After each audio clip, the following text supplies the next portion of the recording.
देवेंद्र फडणवीस खुद निर्णय लेते तो प्रमोशन नहीं हुआ तो डिमोशन हुआ। मुख्यमंत्री तो नहीं बने ना, उसके ऊपर वो उनको अहदा मिला, वो निचले पायदान पे नीचे उतरे। एक गलत संदेश जाता, एक गलत संदेश जाता कार्यकर्ताओं में, नेताओं में, पार्टी में एक गलत संदेश जाता। इसलिए सब राजनीति का हिस्सा है, ये रणनीति का हिस्सा है। नमस्कार, वास्तवावर बोलू काहीतरी इस श्रृंखला में फिर एक बार आपका स्वागत। मैं बात करने जा रहा हूँ ये जो घटनाक्रम घटा है उसके बारे में मैं बात करना जा रहा हूँ। देवेंद्र फडणवीस ने मुख्यमंत्री पद छोड़ा, उसके बारे में मैं बात करूँगा। ये जो पूरा घटनाक्रम घटा है उसके पीछे क्या है, सच्चाई क्या है। हम लोग शुरुआत से जाते हैं। जब महाराष्ट्र में चुनाव हुआ, उसका रिजल्ट निकला, उसके बाद युति सरकार, युति में जो लड़े थे वो जीत के आए थे, उनको मैंडेट मिला था, उनको जनाधार मिला था, ये सच्चाई थी। मगर ये आने के बाद जो घटनाक्रम शुरुआत हुई, मुख्यमंत्री पद के लिए जो गलत तरीके से अपनी बात रखी गई, उससे ये पूरा माहौल बिगड़ गया। आप सोचते होंगे कि अभी मुख्यमंत्री पद दे दिया तो तभी क्यों नहीं दिया। तभी ये व्यावहारिक दृष्टया गलत था, व्यावहारिक दृष्टया, क्योंकि जो राजनीतिक जो पक्ष है, जो पार्टी है, वो राजनीति करने के लिए आए हुए ना चैरिटी। उन्होंने चैरिटी खोली है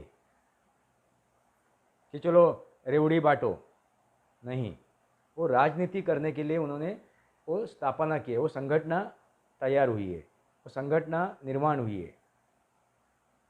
तो ये व्यवहारिक दृष्टया गलत होता,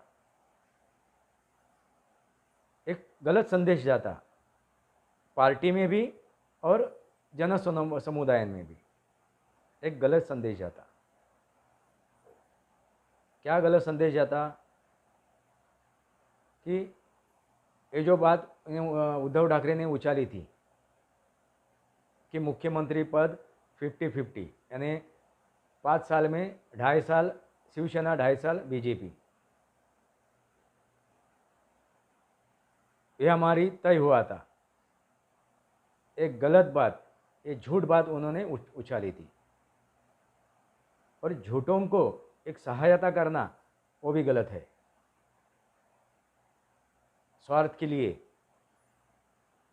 कुछ मतलब के लिए उनको सहायता करना, यानी उनको मान्यता देना, वो भी गलत है।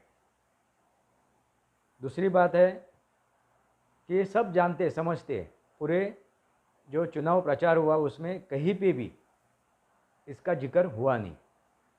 इसका मतलब ये झूठा था, जनता भी जानती है और हर संगठन का कार्यकर्ता भी जानता है और समझता भी है। तो समझो, ये मुख्यमंत्री पद बहाल किया जाता शिवसेना को, तो बीजेपी में बगावत होती, बीजेपी में द्रोह होता, बीजेपी में गलत संदेश जाता।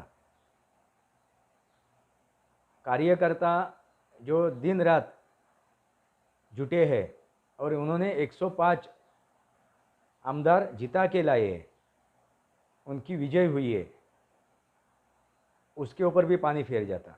और जो 105 आमदार जीत के आए, उनके मनोबल पे भी पानी फेर जाता।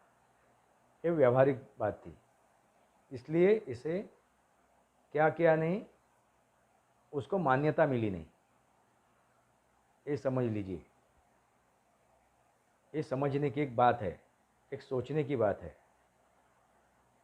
मैं क्या कहना जा रहा हूँ, कार्यकर्ता, बीजेपी के कार्यकर्ता नाराज़ हो जाते, नेता नाराज़ हो जाते और संगठन, उस पार्टी की संगठन की का खच्चीकरण होता। इसके वजह से ये मान्य नहीं हुआ। इस और ये कोई भी पार्टी हो, वो राजनीति करने के लिए आई है ना, रेवड़ी बांटने के लिए आई है। ये भी समझना जरूरी है। ये व्यवहारिक चीज़ है, समझ सकता है। मैं ये चीज़ आपके सामने रखने जा रहा हूँ। शुरू में एक प्रयास किया गया कि एक जो आघाड़ी सरकार स्थापित हुई है उसको गिराने की, मगर बाद में आघाड़ी सरकार को गिराने की कोशिश नहीं की गई। वो अपने बोझ से ही गिर जाएगी, अपने बोझ से ही गिर जाएगी। और वैसा ही हुआ, वैसा ही हुआ। गलत नीति, गलत सोच, गलत निर्णय के वजह से ही यह सरकार गिरी हुई है। अभी हम लोग आते हैं, एकनाथ शिंदे ने जो उठाव किया, जो विरोध किया, उनके साथ जो विधायक थे उन्होंने विरोध किया। सिर्फ एकनाथ शिंदे नहीं थे, 40-45 विधायक थे, आमदार थे, मंत्री थे उसमें। उन्होंने ये उठाव किया, ये विरोध किया। ये बगावत नहीं थी। अपने नेतृत्व के अगेंस्ट, नेतृत्व को वो उठाना चाहते थे, वो जगाना चाहते थे। इसलिए चीज़ हुई। ये चीज़ किस लिए हुई? अपने नेतृत्व को जगाने के लिए। क्योंकि क्यों नेतृत्व को जगाने के लिए क्या कारण थे? तो आमदारों को, जो आमदार है, जो विधायक है, उनको जो सपोर्ट मिलना चाहिए था, अपने आमदार निधि मिलनी चाहिए थी, वो नहीं मिल रहा था। मंत्री भी थे, वो खाली नाम के लिए मंत्री थे, काम तो हो नहीं रहा था। और राष्ट्रवादी और शरद पवार अपने अपने संगठन को बड़ा कर रहे थे, अपने संगठन को बड़ा कर रहे थे। ये बात उद्धव ठाकरे के समझ में नहीं आई। वो समझ में लाने के लिए, उनके दिमाग में डालने के लिए ये विरोध हुआ, ये उठा हुआ। उन्होंने एक ही बात छेड़ी कि आप इस महाआघाड़ी से दूर हट जाइए। भले आप सत्ता नहीं करना चाहते, बीजेपी के साथ नहीं आना चाहते तो भी चलेगा। एक तो आप बीजेपी के साथ आइए, क्योंकि हमें युति को मैंडेट मिला था, युति को मैंडेट मिला था, जनाधार युति को मिला था। इसलिए आप आओगे तो बीजेपी के साथ आइए, वरना हमको सरकार भी नहीं चलानी है, हम लोग विरोध में बैठ जाएंगे। ये इनका कहना था, ये इनका कहना था, मगर ये माना नहीं। क्योंकि उद्धव ठाकरे को सिर्फ वो कुर्सी प्यारी थी, ये शरद पवार प्यारे थे, राष्ट्रवादी प्यारी थी, कांग्रेस प्यारे थे, सोनिया गांधी प्यारी थी। ना अपने विधायक, ना अपने कार्यकर्ता, ना उन्हें किसी कार्यकर्ता से मतलब था, ना देश से मतलब था, ना महाराष्ट्र से मतलब था। उन्हें सिर्फ खुद से मतलब था। वो अहंकार में इतना लिप्त हुए थे कि उन्हें कुछ भी नहीं दिखाई दे रहा था। सच्चाई उनको सामने होते भी वो दिखाई नहीं दे रही थी। यही सच्चाई, यही कड़वी सच्चाई है। ये जान लीजिए, ये समझ लीजिए। मित्रों, मैं क्या बात कर रहा हूँ, दोस्तों मैं क्या बात कर रहा हूँ, ये बात ध्यान से सुनो।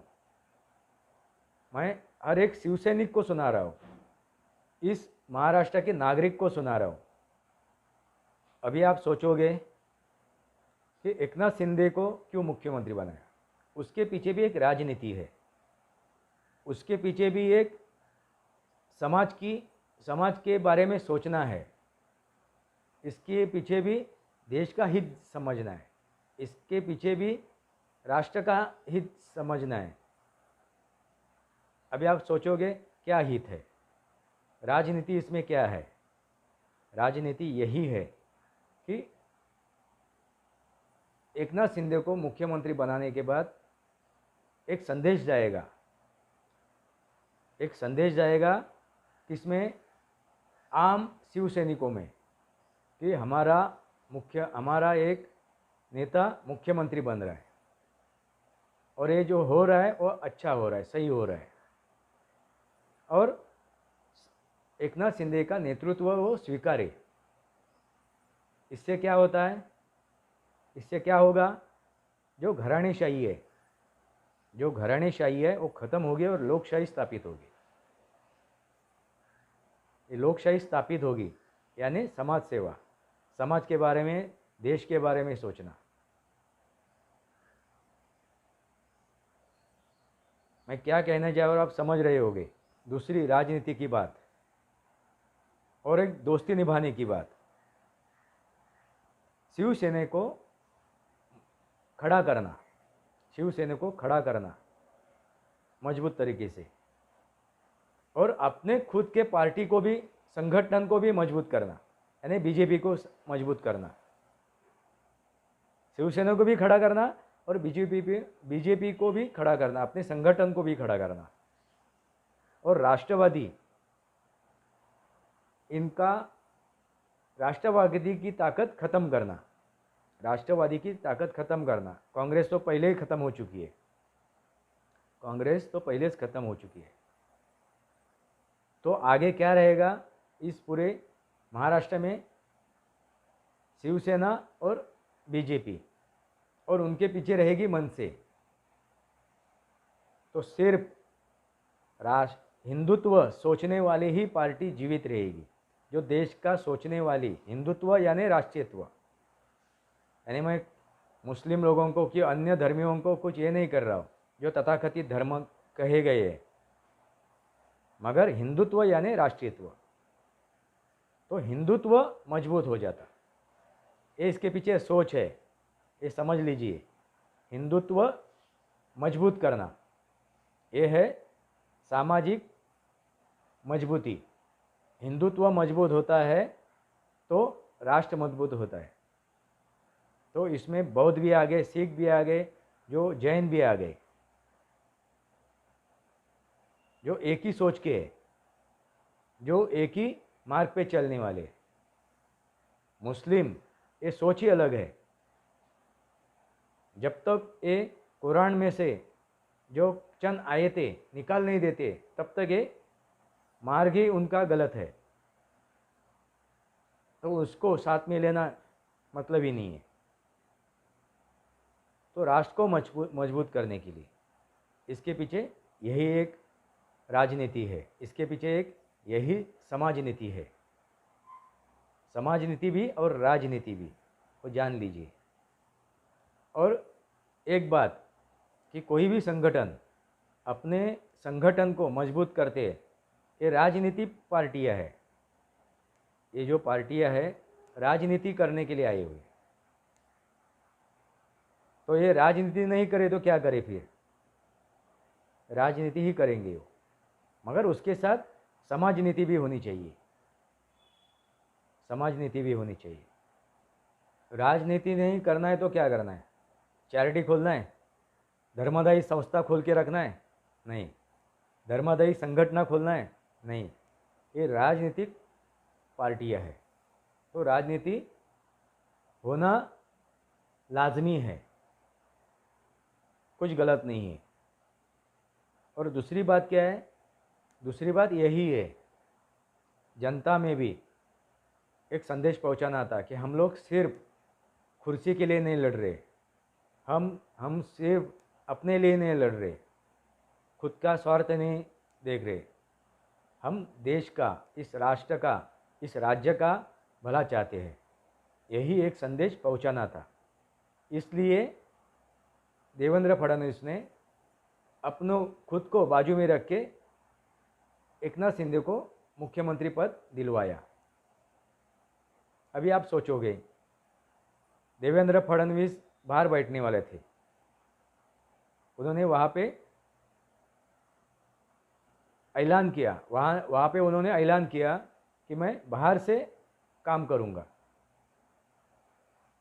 मगर वो बाहर से क्यों, उन्होंने ये बात क्यों रखी, क्यों वो वहीं पे वो कुछ कहने जाते, वहीं पे कुछ वो रखने जाते, और कुछ जो बात बाद में घटी तो गलत संदेश जाता, वो गलत संदेश जाता। संगठन में भी आम करता आम जो कार्य करता है उनको, उनमें भी, नागरिकों, जनता में भी, और पूरे देश में एक गलत संदेश जाता। मैं इस सरकार में शामिल नहीं होना चाहता हूँ, यानी खुद के लिए उन्होंने यही कहा कि मैं सरकार में शामिल नहीं होना चाहता। बाद में आपने देखा होगा, सुना होगा कि देवेंद्र फडणवीस ने उप मुख्यमंत्री पद की शपथ ली। आपको आश्चर्य हुआ होगा। यही सब कुछ पहले ही बात हो चुकी थी। जो भी कुछ हुआ सरकार बनाने के लिए, जो भी बात हुई, जो देवेंद्र फडणवीस आए, उन्होंने एकनाथ शिंदे का नाम लिया, खुद को बाहर रखा, और बाद में आके उप मुख्यमंत्री पद की शपथ ली, ये सब रणनीति थी। इसके पीछे यही एक राज था। क्या राज था? जो मैंने पहले बताया, क्यों नहीं उन्होंने खुद को बाहर रखा देवेंद्र फडणवीस ने। बाद में खुद अमित शाह ने कहा, उनके नड्डा ने कहा, जेपी नड्डा, उनके जो अध्यक्ष है, उन्होंने कहा, यानी अध्यक्ष भी उसमें शामिल थे। अध्यक्ष जेपी नड्डा, देवेंद्र फडणवीस, पंतप्रधान नरेंद्र मोदी और अमित शाह, गृह मंत्री अमित शाह, ये 4 लोगों ने ये बात तय की थी, एक रणनीति बनाई थी, और इस रणनीति के ऊपर ये चले। इसलिए पहले देवेंद्र फडणवीस ने खुद को बाहर रखने की बात की, बाद में उन्होंने उप मुख्यमंत्री पद स्वीकारा। क्यों? जेपी नड्डा और अमित शाह ने कहा, जो पक्ष श्रेष्ठी है, उन्होंने कहा, इसलिए मैं पद स्वीकार रहा हूँ। इसमें इस वजह से क्या हुआ, जो पार्टी में भी संदेश एक सही गया, कुछ बवाल नहीं उठा। नहीं तो खुद वो वहीं पे ऐलान कर लेते कि मैं उप मुख्यमंत्री बन रहा हूँ, तो पार्टी में संदेश गलत जाता, इस देश में संदेश गलत जाता, इस जनता में संदेश गलत जाता। इसलिए ये सब रणनीति का हिस्सा है। ये जो हुआ, ये सब रणनीति का ही हिस्सा है। अब सोचिए, अब समझिए, मैं जो आज तक जो केंद्र सरकार बनी है तब से मैं देख रहा हूँ, अमित शाह की सोच, नरेंद्र मोदी की सोच, मैं जो देख रहा हूँ, जो समझ रहा हूँ, मैं उसके ऊपर अध्ययन कर रहा हूँ, उसको पड़ताल रहा हूँ, घड़ी घड़ी उसको मैं उलट पलट कर देख रहा हूँ। उसमें यही चीज़ सामने आ रही है कि रणनीति के हिसाब से। आप सोचते होंगे अकेले नरेंद्र मोदी निर्णय लेते, नहीं, अकेले नरेंद्र मोदी निर्णय नहीं लेते, वो एक संगठन निर्णय लेता है, ये संगठित निर्णय है। इसलिए कुछ बवाल नहीं होता है, ना खलबली मचती है। ये सोचने की और समझने की बात है। देवेंद्र फडणवीस खुद निर्णय लेते तो प्रमोशन नहीं हुआ, तो डिमोशन हुआ। मुख्यमंत्री तो नहीं बने ना, उसके ऊपर वो उनको ओहदा मिला, वो निचले पायदान पे नीचे उतरे, एक गलत संदेश जाता, कार्यकर्ताओं में, नेताओं में, पार्टी में एक गलत संदेश जाता। इसलिए सब राजनीति का हिस्सा है, ये रणनीति का हिस्सा है। आप समझ लीजिए यही बात। और बवाल उठता, फिर पार्टी में बवाल होता, नेता भी नाराज हो जाते, अन्य नेता जो है। ये होना नहीं चाहिए, इसलिए सावधानी देखी गई। बस इतना ही है। देवेंद्र फडणवीस सरकार में होना जरूरी क्यों था? क्योंकि उनका अनुभव उनकी कार्य पद्धति, उनकी नीतिमत्ता और उसका फ़ायदा हो इस सरकार को, उनके अनुभव का, उनकी कार्य पद्धति का फ़ायदा हो सरकार को। इसलिए अंदर रहना ज़रूरी है, सरकार में होना ज़रूरी है, पद पे रहना ज़रूरी है। ये बाहर से नहीं किया जा सकता, इसलिए पद लेना ज़रूरी था, सरकार में होना ज़रूरी था। और मंत्रियों के ऊपर अंकुश रखना, अपने पार्टी के जो सदस्य है, जो विधायक है, उनके ऊपर भी अंकुश रखना, ये भी उसके पीछे एक कारण था।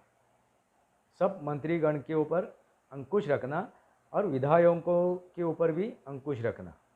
ये कब कर सकते हैं? जब आप किस पद पे हो तो मानना ज़रूरी है, हर एक को मानना ज़रूरी है, सुनना ज़रूरी है। समझ लीजिए मैं क्या कहने जा रहा हूँ। इसलिए वो उप मुख्यमंत्री के स्वरूप में अंदर आ गए, सरकार में वो सरकार के साथ आ गए, एक मंत्री पद उन्होंने ग्रहण किया। सामान्य चीज़ है, सामान्य सोचने की बात है। सरकार के साथ रहे तो विचार विनिमय करने में भी आसानी हो जाएगी, और सरकार जितना भी काल है उसको वक्त मिला है वो पूरी तरह से चला पाए, अच्छी तरह से। ये इसके पीछे राज था, इसके पीछे कारण था। और दूसरी बात, कल उठ के शिवसेना जो अभी एकनाथ शिंदे के साथ है, कल जाके जो अभी सेना के जो आमदार है, जो अभी सत्ता में बैठेंगे, उन्होंने बगावत किया तो सरकार विसर्जित करने के लिए भी आसानी हो जाएगी, और जनता के सामने पूरी ताकत से चुनाव में उतरने की एक सक्षम, पूरे ताकत से उतर सकते हैं। इसलिए सरकार में होना जरूरी है। वो कल बगावत करते हैं तो सरकार विसर्जित कर सकते हैं, सही वक्त पे निर्णय ले सकते हैं। वो निर्णय लेने के लिए सरकार में होना जरूरी है। और एक बात, यानी संगठन वाकई में किसके साथ है? शिवसेना ये संगठन किसके साथ है? एकनाथ शिंदे के साथ है या उद्धव ठाकरे के साथ है? सच्ची शिवसेना कौन सी है? यह चीज़ चुनाव आयोग में ही सिद्ध हो सकती है। कल उठ के एकनाथ शिंदे के हाथ से ये चीज़ निकल जाती है तो ये सरकार बनी रहे। इसलिए क्या करना पड़ेगा? एक तो अन्य किसी पार्टी में शामिल होना पड़ेगा या बीजेपी में मर्ज होना पड़ेगा, बीजेपी में दाखिल होना पड़ेगा। तो ये आसानी पड़े, कल उठ के बीजेपी में ही दाखिल होना है तो ये आसानी हो जाए बीजेपी में दाखिल करने के लिए, बीजेपी में दाखिल करने के लिए आसानी हो जाए। इसलिए ये सब कुछ रणनीति आखी गई हुई, ये रणनीति के ऊपर काम किया गया हुआ है। ये छोटी बात नहीं हुई है, ये छोटी घटना नहीं घटी हुई है। और इसके पीछे सबसे बड़ी बात क्या है? नरेंद्र मोदी की सोच क्या है? किस चीज़ के ऊपर वो काम कर रहे हैं? ना वो कांग्रेस को ख़त्म करना चाहते, ना अन्य किसी पार्टी को ख़त्म करना चाहते, सिर्फ इनकी सोच, जो गलत सोच है, वो ख़त्म करना चाहते हैं। और दूसरी बात, उनकी जो घरानेशाही है, जो परिवारवाद है, वो ख़त्म करना चाहते हैं।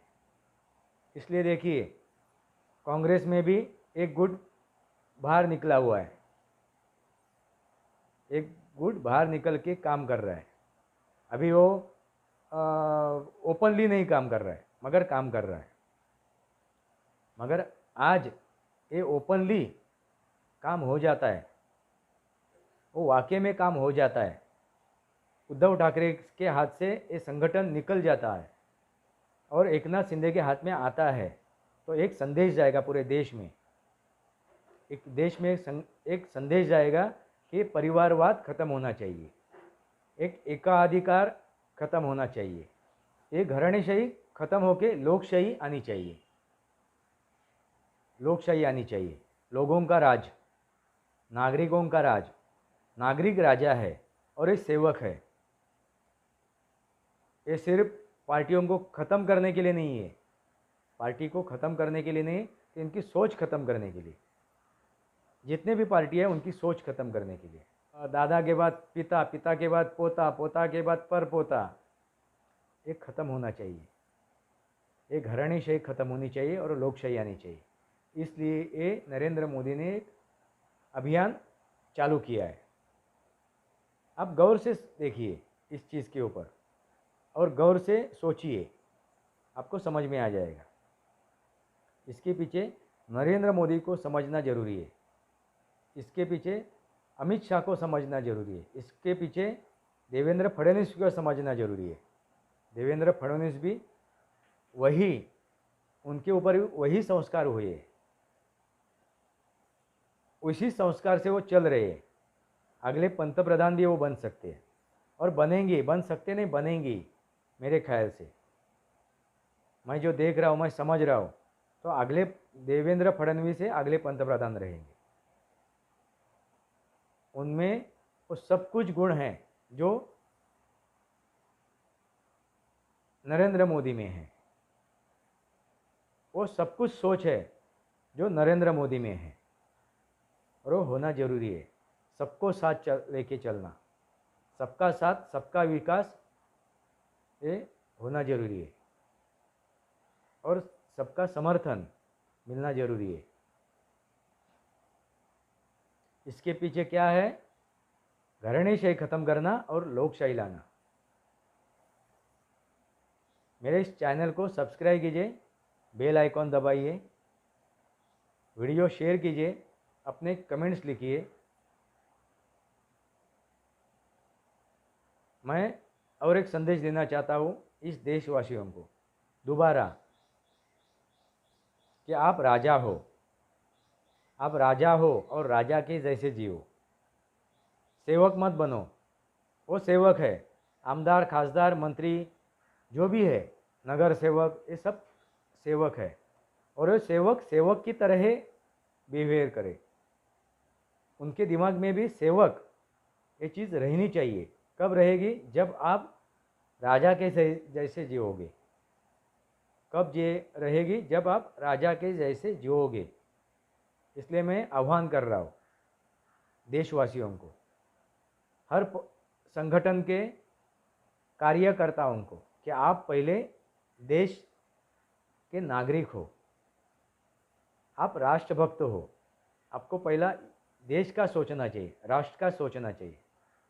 पार्टी, संगठन ये दुय्यम है।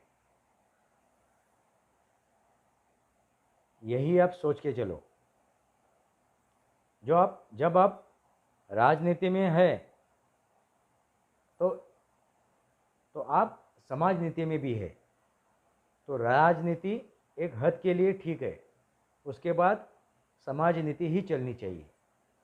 अभी देखिए, ये जो सरकार स्थापित हुआ है, उसके बाद अभी राजनीति चलेगी उसके साथ, मगर समाज नीति ज़्यादा रहेगी, और ज़्यादा रहेगी तो ही समाज का उद्धार होगा, तो इस देश का उद्धार होगा, तभी इस देश का उद्धार हो सकता है। समाज नीति चलेगी तो। राजनीति होनी जरूरी है, क्योंकि बिना राजनीति कोई भी देश नहीं चल सकता। तो राजनीति भी होनी चाहिए, मगर 80% समाज नीति और 20% राजनीति। और जहाँ पे ज़रूरत है राजनीति, तो 100% होनी चाहिए।